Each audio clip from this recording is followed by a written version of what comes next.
panning potentiometer, or pan pot, is a variable control that an audio engineer can use to place a signal at various locations across the stereo field. The actual function of the pan pot is an amplitude control. If we like a signal to appear as though it's on the left side, we'll turn the amplitude up of that signal going to the left speaker while simultaneously turning it down to the right speaker, and vice versa for the right side. If we like the signal to appear in the center, what we'll do is turn the amplitude up equally to both speakers. We're going to be creating this virtually then in our computer code.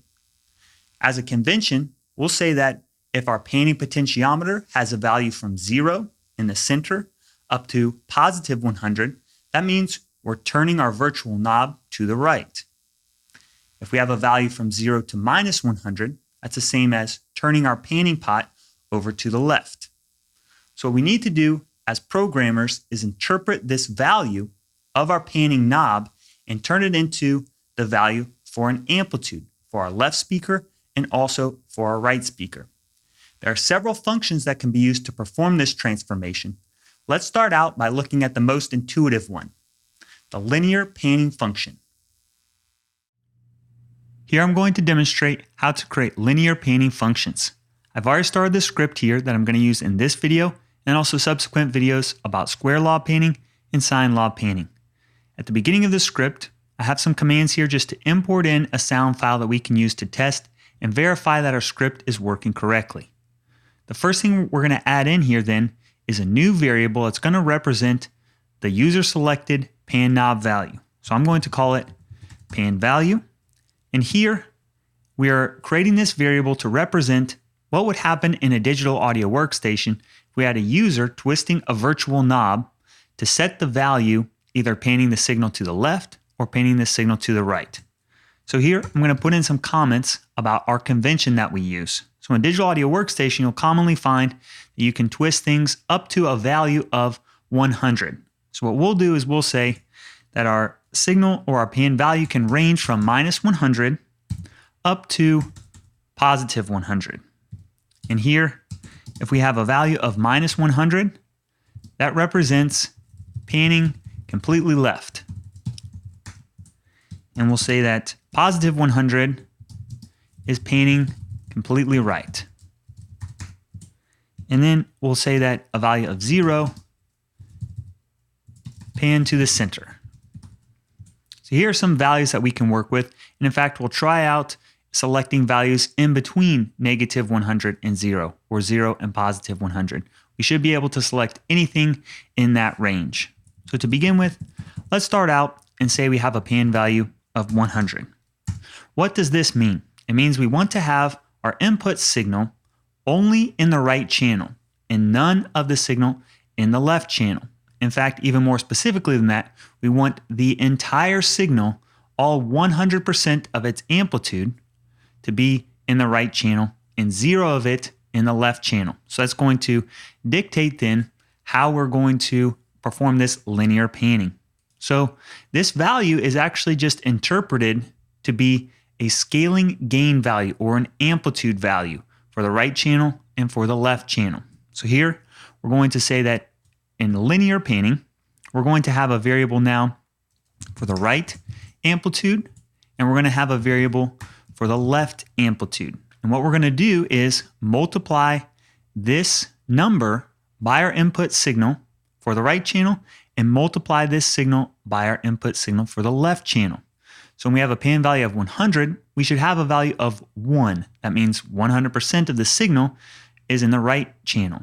And then our amplitude for the left channel then should be 0. So let's think about what we need to do. We need to create a mathematical expression now that is dependent on our pan value to come up with our right amplitude and then our left amplitude. So the way this is going to work is we're going to take our pan value. It starts out at 100. We're going to divide it now by 200. 200 is our range from minus 100 up to plus 100. Then we're going to add to it an offset of 0.5. So think about this. If we have a value here of 100, we'll put that in. 100 divided by 200 is 0.5 plus 0.5 that gives us a right amplitude then of 1. Okay? Then let's think about what our left amplitude should be. In fact, for linear panning, the way that it's going to work is it's going to be complementary to the right amplitude. So we can actually do 1 minus our right amplitude. So in this case, what happens is when our right amplitude is 1, then we do 1 minus 1. That gives our left amplitude then of 0. But if we were to, now let's think about substituting in a different pan value. How about minus 100? So in this case, we have a pan value of minus 100 gets substituted in here. Minus 100 divided by 200, that's minus 0.5. And then plus 0.5, that gives us a value of 0 for the right side. And that's correct. When our pan value is all the way over to the left, we want the right amplitude to be 0. So we can then substitute this one into the next expression. 1 minus 0 is 1. So now our left amplitude is going to be 1. And that's exactly what we like to pan it all the way over to the left.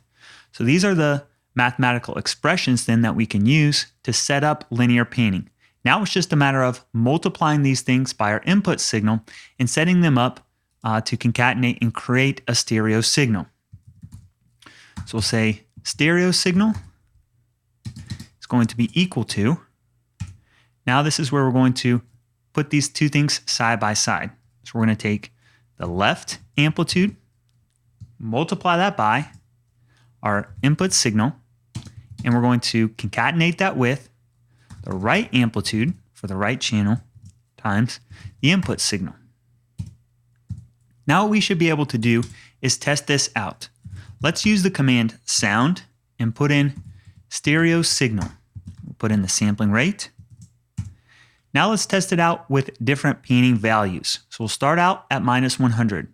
What we should end up with is just listening to the signal on the left side. Then we'll try other pan values.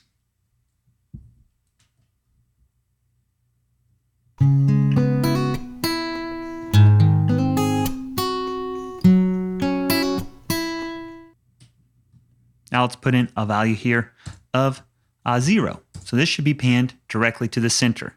0 divided by 200 is 0 plus 0.5. So we have 0.5 for the right amplitude. And then 1 minus 0.5 is also 0.5 for the left amplitude. We have identical amplitude in both the left and right channels. That means we should end up with a signal in the center.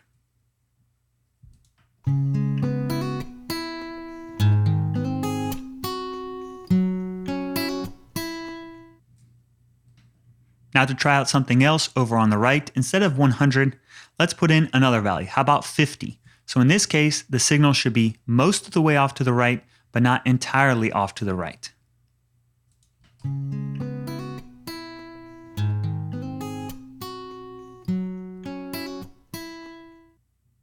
So this is how we can create linear panning. We started out with a panning value that spanned a range from minus 100 up to plus 100, just like we'd see in a digital audio workstation.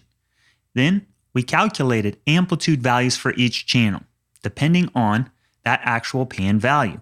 So we have a right amplitude and a left amplitude. We multiplied each of those things separately by our input signal and then concatenated that together inside of an array to create our stereo signal. And finally, we listened to the result to verify that everything was working correctly.